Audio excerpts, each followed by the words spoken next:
మనుబోలు మండలం చెరుకుమూడి ఆ 2-3 గ్రామాల్లో మోటార్ల దొంగతనం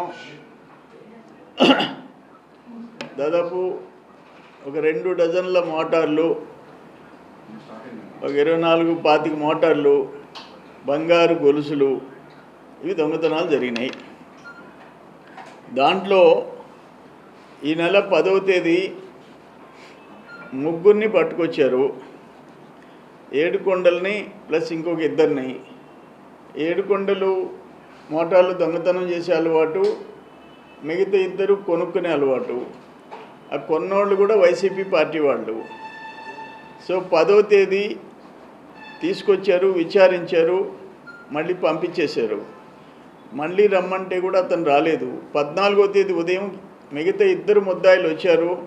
వాళ్ళు యాక్సెప్ట్ చేశారు, మేము దొంగతనాలు చేసింది వాస్తవం, మోటార్లు దొంగతనం చేసింది ఎక్కడ అమ్మింది అన్ని వివరాలు చెప్పేశారు. ఈ ఏడుకొండలు రాలేదు. ఆ ఊర్లోనే బంగారు గొలుసు దొంగతనం చేశాడు, సేమ్ క్యాస్ట్. ఆమె పోలీసులకు ఫోన్ చేసింది, ఇక్కడ మీ స్టేషన్కి రాకుండా మందు తాగుతూ ఉన్నాడు అని చెప్పి ఆమె ఫోన్ చేసింది. పోలీసులు పోయినారు అక్కడికి. పోలీసులు పోతే తీవ్రమైన సెడేషన్లో ఉన్నాడు. తీసుకొచ్చి మనుబోలు ప్రైమరీ హెల్త్ సెంటర్కి తీసుకొచ్చారు. అక్కడ ఉండే పరిస్థితి బాగాలేదని మళ్ళీ గూడూరుకి తీసుకుపోయాడు. అప్పటికే అతను చనిపోయి ఉన్నాడు.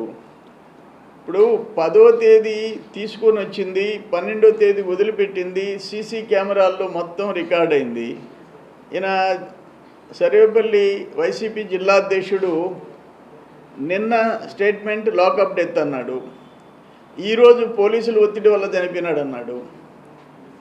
ఆ ముద్దాయిల్ని పక్కన పెట్టించుకొని మాట్లాడాడు. ముద్దాయిలు ఏం చెప్పారు, మేము ఒప్పుకున్నాము, దొంగతనం చేసింది నిజమేనని ఒప్పుకున్నామని చెప్పారు. నువ్వు దొంగల్ని పక్కన పెట్టుకొని మాట్లాడావు. ఎస్పీని నోటికి వచ్చినట్టు మాట్లాడుతున్నావు. పోలీసుల్ని నువ్వు ఏ ఇష్యూ మీ పార్టీ ప్రోగ్రామ్ చేసినా పోలీసుల మీదకి పోతుండవు. నువ్వు కండిషన్ బెయిల్లో ఉండవు. నేను ఒక్క మాట అడుగుతాను, ఏడుకొండలు చనిపోవటం మాకెవరికి ఇష్టం లేదు, దాంట్లో మేమెవరు సంతోషపడం. కానీ పోలీసుల వల్ల చనిపోలేదు. పోలీసులు కొట్టి లాకప్ డెత్ కాదు, బయటకు వదిలేసేసినారు. 3 ముద్దాయిలను వదిలేసేసినారు. మళ్ళీ ఇప్పుడు ఏం మాట్లాడతాడు, కాకాని గోవర్ధన్ రెడ్డి ఆ పోలీసులు ఒత్తిడి వల్ల చనిపోయినాడు అంటాడు. ఏం మాట్లాడుతున్నాడు అర్థం కావటంలా.